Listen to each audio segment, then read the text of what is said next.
नमस्कार दोस्तों, संयुक्त अकेडमी में आप सभी का स्वागत है। मित्रों, आज हम लोग पढ़ने वाले हैं बेन आरेख रीजनिंग का। तो इस रीजनिंग में मैं आपको मैथ घुसा रहा हूं, ध्यान से आप वीडियो को देखिए। तो मित्रों, हम लोगों ने बेन आरेख में अभी तक 2 वीडियो किया है। दोनों वीडियो में हम लोगों ने बेन आरेख के बारे में समझा है। आज तीसरा वीडियो और लास्ट वीडियो रहेगा बेन आरेख का। ये वीडियो पूरे बेन आरेख का निचोड़ है। इसमें समुच्चय और प्रतिशत का मैटर एकदम क्लियर कर दूंगा। हम लोग इसी बेन आरेख के माध्यम से समुच्चय और प्रतिशत का सिद्धांत पूरा इसमें समझेंगे। तो ये मित्रों वीडियो बहुत इंटरेस्टेड होने वाली है। आप अंत तक बने रहिए, आपको फायदा जरूर से जरूर मिलेगा। आप किसी भी परीक्षा में बैठेंगे 1 से 2 नंबर आपका फिक्स हो जाएगा, क्योंकि इसमें आपको बेन आरेख समझ में आ जाएगा, समुच्चय का मैटर समझ में आ जाएगा, प्रतिशत का मैटर समझ में आ जाएगा। तो मित्रों, हम लोगों ने अभी तक देखा था, मान लीजिए ये कोई एक भाग है किसी वस्तु का, और ये कोई दूसरा भाग है किसी वस्तु का, ये तीसरा भाग है किसी वस्तु का। ये 3 चीज़ों के माध्यम से हम लोगों ने देखा था। ये बीच का हिस्सा तीनों में आता है, ये दोनों दो भागों में आता है, और ये चीज़ जो होती है ये सिंगल भागों में आता है।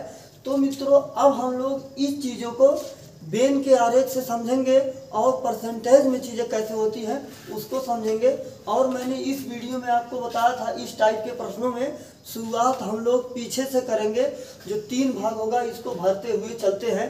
तो चलिए देखिए मित्रों, ये मतलब क्या होता है। ये देखिए, जो तीनों चीज़ें दिया हुआ है, ये 3 चीज़ें मिलाकर हम इसको ये कह सकते हैं A union B. A union B का मतलब होता है, ये समुच्चय का मतलब है। इन सभी चीज़ों को मिलाकर ये जो पूरा भाग आपको दिख रहा है, ये है मित्रों ए यूनियन बी। यूनियन का ही मतलब भी होता है कि सभी को साथ में लेकर चले। तो यहाँ पर सभी चीज़ें साथ में हो जाएंगी। कोई चीज़, बस इतना ध्यान रखिएगा, 2 बार नहीं होगा। तो यहाँ पर ये जो चीज़ें हैं सभी को मिलाकर है, कोई चीज़ 2 बार नहीं है। अब मित्रों, हम बात करेंगे A intersection B. A intersection B का मतलब होता है वह चीज़ जो सभी का मिलाकर कॉमन हो, जो सब में हो, वही चीज़ होता है ए इंटरसेक्शन बी। अगर एक अवयव अपना ए है और दूसरा अवयव अपना जो है वह बी है, तब मित्रों उसके अकॉर्डिंग में, जैसे एक अवयव ए हुआ, एक अवयव ए हुआ बी, तो यहाँ पर ये चीज़ें एक ये है, एक ये है। अगर तीसरा दिया होगा तो ये मान लीजिए तीसरा है। तो यहाँ पर ये यूनियन बी सभी चीज़ों को मिलाकर पूरा बेन को मिलाकर ए यूनियन बी कहलाता है। और इसमें कोई भी चीज़ 2 बार नहीं आएगी। ए इंटरसेक्शन बी वह चीज़ होता है जो सभी का मिलाकर कॉमन हो, वो चीज़ कहलाता है ए इंटरसेक्शन बी। एक अवयव ए है, एक अवयव बी है। अब इसी चीज़ को मित्रों, इसका फार्मूला ये बनता है, अगर आपसे पूछ लेता है सभी चीज़ों को मिलाकर यानी ए यूनियन बी का फार्मूला क्या होगा मित्रों, तो होता है पहला अवयव प्लस दूसरा अवयव प्लस दोनों का जो सम्मिलित था ए इंटरसेक्शन बी, ये होता है अपना समुच्चय का ये फार्मूला। इसके सहायता से हम लोग मित्रों पूरा बेन समझेंगे। जो चित्र आपके सामने यहाँ पर बना है, सेम टू सेम यही बात है। अभी प्रश्नों में आपके मन में जो कन्फ्यूजन है, प्रश्न जब कराएंगे तो आपका सारा मैटर यहाँ से क्लियर हो जाएगा। अब मित्रों, इसी फॉर्मेट को ये देखिए, ये तो बेन हो गया, ये समुच्चय हो गया। अब हम इसी चीज़ को प्रतिशत में अप्लाई करेंगे। तो प्रतिशत के लिए ये होता है एक में पास का मतलब ये कोई चीज़ होता है, आप चाहे एक में पास समझिए, चाहे कोई भी एक अवयव है उसकी बात किया जा रहा है। यहाँ पर इस फॉर्मेट में चीज़ें रहेंगी। तो हम यह कह सकते हैं दोनों में पास। देखिए यहाँ पर है ए यूनियन बी, अर्थात सभी को मिलाकर। तो दोनों में पास मतलब 2 अवयव हैं, तो दोनों में कितने लोग हैं वह चीज़ कहलाता है दोनों में पास। सेम यही बात है जो मैंने यहाँ पर लिखा है। बस मैं इसको अब शब्दों में लिख रहा हूँ। यहाँ पर एक अवयव की बात कर रहा है, हम कहेंगे 1 में पास। अब यहाँ पर दूसरे अवयव की बात कर रहा है, हम कहेंगे 2 में पास। अब यहाँ पर मित्रों कह रहा है दोनों चीज़ों को जो मिलाकर है ये इंटरसेक्शन, तो हम यहाँ पर कह दें प्लस दोनों में फेल, दोनों में फेल माइनस का 100। यहाँ पर मित्रों -100 इसलिए कर दिए हैं क्योंकि कोई भी प्रतिशत निकलता है, प्रतिशत की गणना हमेशा 100 पर ही किया जाता है, इसलिए मैंने यहाँ पर -100 लगाया है। तो मित्रों आपको अगर इतनी बात समझ में आई है तो आप प्रश्नों पर करिएगा, जो भी आपके मन में कन्फ्यूजन थोड़ा बहुत है वो कन्फ्यूजन आपका पूरा समाप्त हो जाएगा। तो हम मित्रों चलते हैं प्रश्न पर। मित्रों ये 2 प्रश्न हमने लिया है और इन दोनों प्रश्नों को चलिए हम लोग देखते हैं कैसे करते हैं बेन आरेख और समुच्चय के माध्यम से। तो यहाँ पर ये पहला प्रश्न ये दिया है, एक अवयव ए है उसका मान 16 है, दूसरा अवयव बी है उसका मान 14 है और दोनों अवयवों को मिलाकर टोटल 25 है। तो कह रहा है ए इंटरसेक्शन बी बताइए। इसी प्रश्न को मित्रों हम लोग ऐसा भी कह सकते हैं कि मान लीजिए कुछ लोग हैं, ये जो 16 है और कुछ अलग अलग प्रकार के लोग हैं, वह जो है 14 है, उन दोनों लोगों को मिलाकर 25 लोग हैं।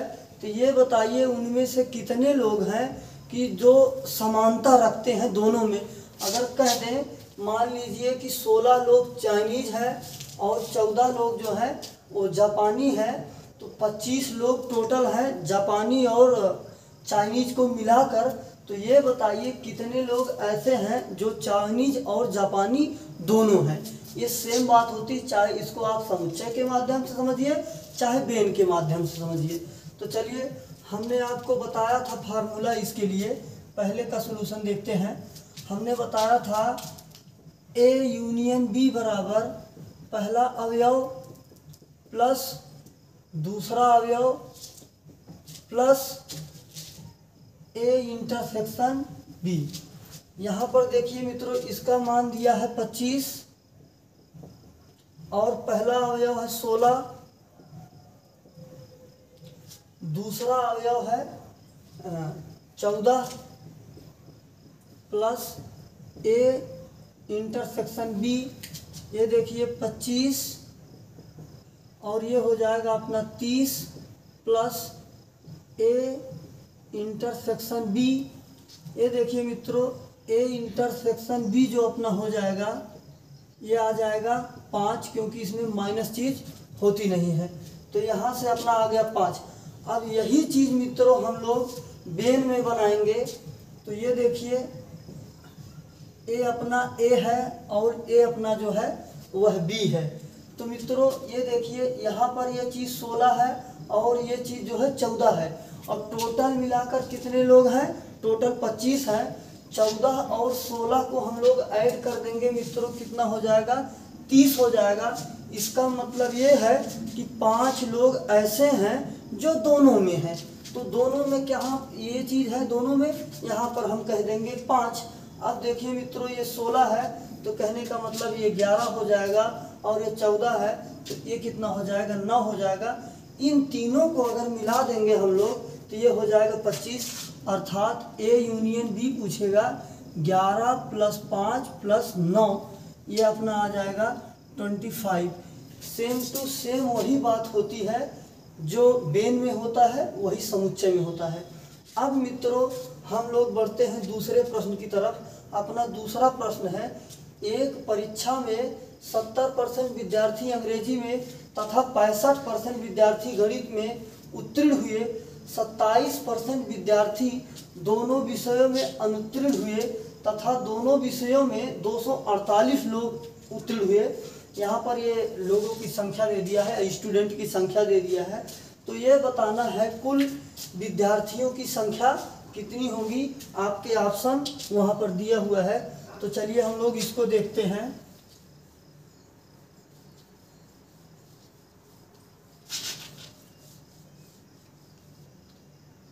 सबसे पहले तो मित्रों हम लोग इसको, चाहे आप बेन से लगाइए चाहे जिससे लगाइए, हम लोग यहाँ पर इसको कह सकते हैं दोनों में पास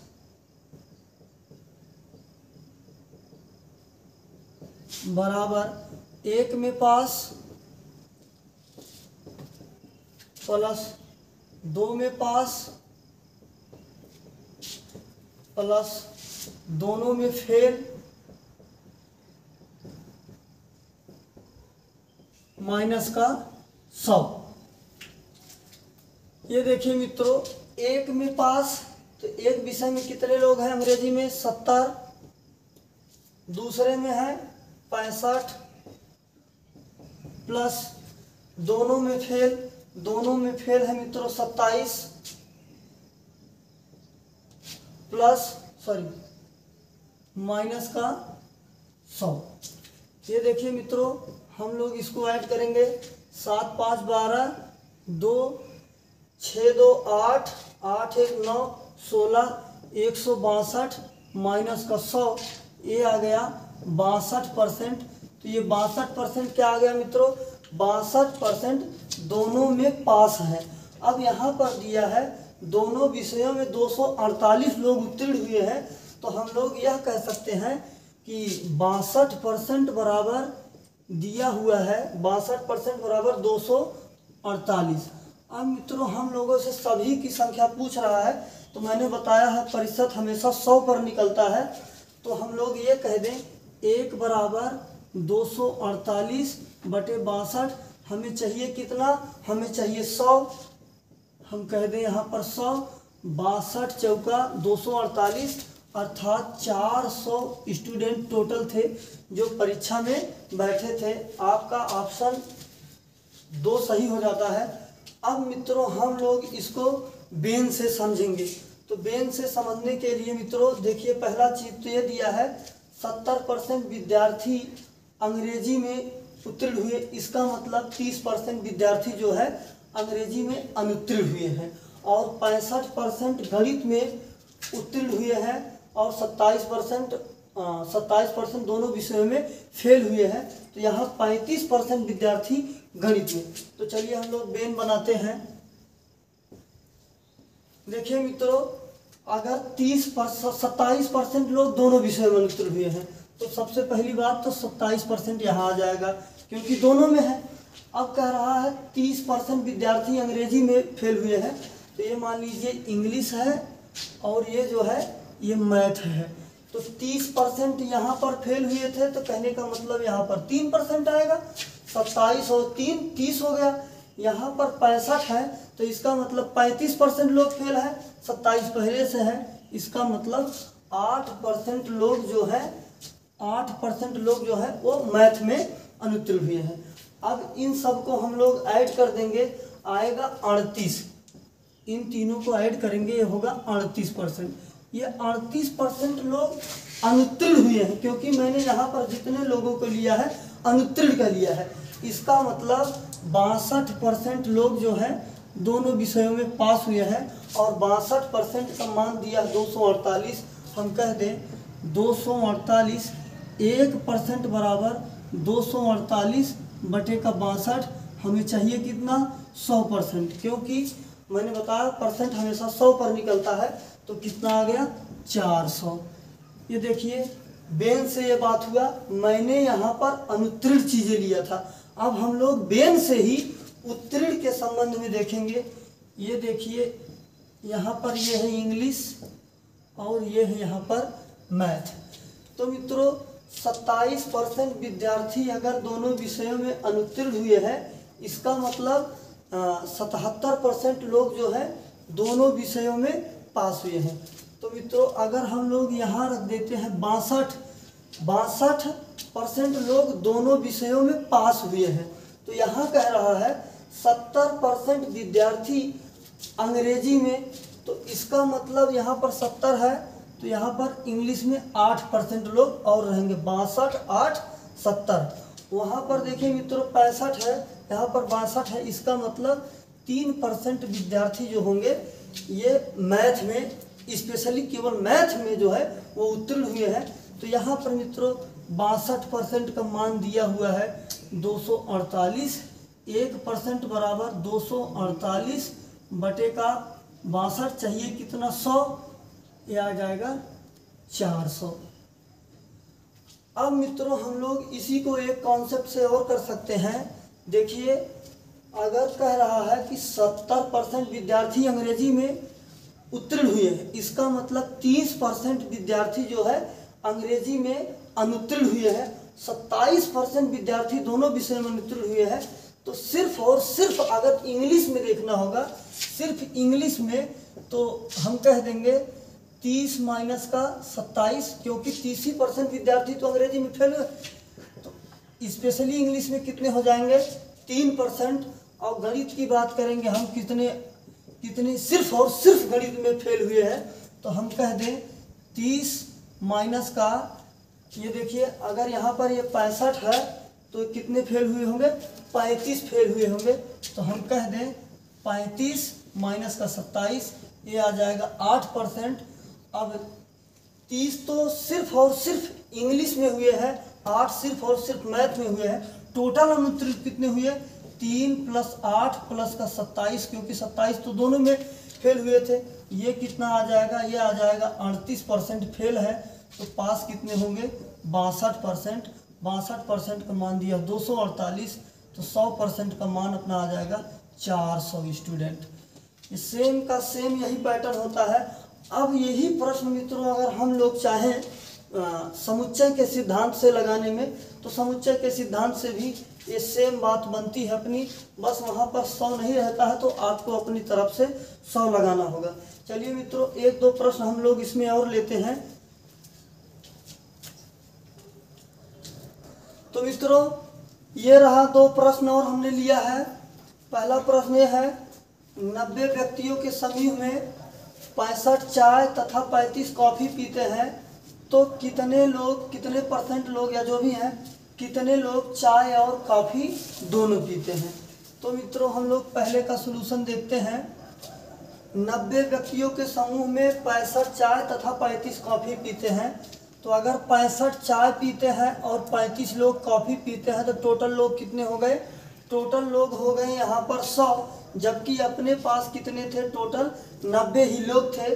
तो इसका कहने का मतलब मित्रों यहाँ पर 10 लोग जो ऐसे हैं कि ये दोनों पीते हैं, तभी तो अपना 90 और 10 100 होगा, क्योंकि अपने पास टोटल व्यक्तियों की संख्या 90 ही थी। अब इसी चीज़ को अगर हमको बेन बनाना होगा मित्रों, तो हम यह कह सकते हैं कि ये जो 10 लोग हैं दोनों पीते हैं, तो यहाँ पर 65 दिया है कि ये हो जाएगा 55 और ये हो जाएगा 25, इनको हम ऐड कर देंगे, कितना हो जाएगा 90 लोग हो जाएंगे। तो यही बात यहाँ से भी बनेगी, यही बात यहाँ से भी बनेगी। अब मित्रों हम लोग इसको अगर चाहे समुच्चय वाले सिद्धांत से उससे भी कर सकते हैं। A यूनियन B बराबर A प्लस B। ये देखिए मित्रों हम लोग यहाँ पर A इंटरसेक्शन B को चाहे प्लस करें चाहे माइनस करें, बस हमको ये देखना है ये चीज़ें जो होती है वो माइनस में नहीं आती है, क्योंकि लोग माइनस में नहीं होते हैं। तो यहाँ माइनस कर देने से चीज़ हमेशा धनात्मक में आएगी। तो आप लोग यहाँ पर माइनस के स्थान पर और प्लस के स्थान पर माइनस यूज करेंगे, ज़्यादा बेस्ट रहेगा। तो ये देखिए मित्रों कहा है कि दोनों को मिलाकर ये यूनियन मतलब सभी लोग कितने हैं 90 लोग हैं। यहाँ पर ए का मान दिया है 65, बी का मान दिया है 35 माइनस ए यूनियन बी, ये हो जाएगा 90 बराबर 100 minus A intersection B. A minus है इधर आएगा प्लस हो जाएगा, ए इंटरसेक्शन बी बराबर 100 माइनस 90 बराबर 10। तो मैंने इसके लिए क्या बताया था, वही चीज़ जो कॉमन होती है, कॉमन का मतलब जो दोनों में है। तो अपने में सवाल यही पूछा है चाय और कॉफ़ी दोनों कितने लोग पीते हैं, तो 10 लोग जो है चाय और कॉफ़ी दोनों पीते हैं।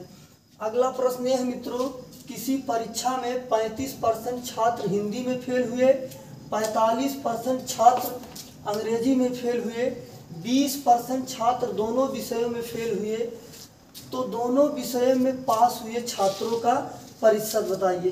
तो मित्रों हम लोग इसको बेन से भी करेंगे, समुच्चय से भी करेंगे आप जिससे करना चाहिए उन सभी से कीजिए, सभी जगह से आपकी सेम बात बनेगी। मैं आपको ये सब टाइप इसलिए बता रहा हूँ ताकि आप कोई सा भी प्रश्न इस टाइप का देखें तो उसमें अंतर कर ले जाइए, सब बातें समान होती हैं। तो चलिए हम लोग इसको सॉल्व करते हैं। एक परीक्षा में 35% छात्र हिंदी में, तो अपना ये है दोनों में पास बराबर 1 में पास प्लस 2 में पास प्लस दोनों में फेल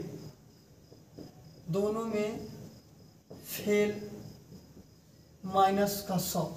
तो देखिए मित्रों, यहाँ पर 35% हिंदी में फेल, 45% अंग्रेजी में फेल, 20% दोनों में फेल। तो यहाँ पर मित्रों फेल का बात किया गया है, तो जहाँ पर पास है हम इसको फेल ले ले, यहाँ पर जहाँ फेल है वहाँ पर पास हो जाएगा। तो देखिए दोनों में पास के स्थान पर हम कह दे दोनों में फेल, तो दोनों में फेल कितने हैं 20 हैं। एक में फेल कितने हैं 35 और दूसरे में फेल कितने हैं 45। तो प्लस का x कह देते हैं, ये हमको ज्ञात करना है, और ये हो जाएगा माइनस का 100। ये होगा 20, ये हो जाएगा 80, 80 में से 100 निकल जाएगा, बचेगा माइनस का 20 प्लस का x बराबर 40%। 40% स्टूडेंट जो है वो दोनों विषयों में पास है, ये माइनस है इधर आएगा प्लस हो जाएगा। अब मित्रों यही चीज़ हम लोग बेन से बना सकते हैं या फिर हम लोग ऐसे भी इसको कर सकते हैं। देखिए अगर चीज़ बोला है कि 35% छात्र जो है वो हिंदी में फेल है, तो हम लोग ये ज्ञात कर लें कि स्पेशली जो है हिंदी में कितने फेल है। तो हम लोग कह दें 35 माइनस का 20, ये अपना आ गया 15। अब हम कह दें 45 माइनस का 20, ये आ गया 25। इन दोनों को ऐड कर देंगे, कितना हो जाएगा 40%। अपनी यहाँ से भी बात वही सेम बात बनेगी मित्रों। अब हम लोग इसको एक तरकीब से और कर सकते हैं। कोई चीज़ कितना होता है अपने आप में 100% होता है, माइनस ये देखिए मित्रों 35% छात्र एक विषय में है, 45% दूसरे विषय में है, दोनों जो है 20% है। तो हम इसको कह दें 35 प्लस का 20 45 माइनस का 20। ये देखिए मित्रों हमने यहाँ पर दोनों को इसलिए जोड़ा है क्योंकि ये दोनों फेल है और ये दोनों में मिलाकर फेल है, तो इनमें जो स्टूडेंट है ये शामिल है, इसलिए हमने यहाँ से इसको घटा दिया है। ये अपना हो जाएगा 100 माइनस का 60 बराबर 40। ये अपना मित्रों यहाँ से भी वही सेम बात बनकर आई। अगर आप लोग इसमें बेन बनाना चाहें तो आप इसमें बेन भी बना सकते हैं। बेन कैसे बन जाएगा, ये मान लीजिए यहाँ पर ये है अपना हिंदी और ये है अपना इंग्लिश। कह रहा 20% दोनों विषयों में फेल हुए हैं, तो ये अपना हो जाएगा यहाँ पर 20। अगर 35% इंग्लिश में है तो कहने का मतलब 15% यहाँ पर होंगे। 45 यहाँ पर है तो 25 यहाँ पर है। इन तीनों को मित्रों हम ऐड करेंगे, आ जाएगा 60। कोई चीज़ अपने आप में 100% होता है, तो कहने का मतलब 100 माइनस का 60 आ जाएगा अपना 40%। यहाँ से भी अपनी वही सेम बात बनेगी। तो मित्रों हम उम्मीद करते हैं आपसे बेन आरेख में मैंने जितने टाइप थे, मैथ जितना घुस सकता था घुसा दिए, जितनी रीजनिंग घुस सकती थी घुसा दिए, जितना इसमें समुच्चय घुस सकता था घुसा दिए।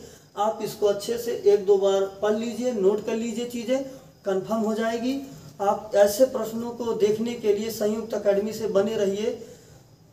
हम लोग नेक्स्ट वीडियो में अब रीजनिंग में हम लोग दिशा और दूरी स्टार्ट करेंगे, तो वो वीडियो भी बहुत इंटरेस्टेड, बहुत अनोखे तरीके से प्रस्तुत करूँगा। आप संयुक्त अकेडमी से बने रहिए। जय हिंद।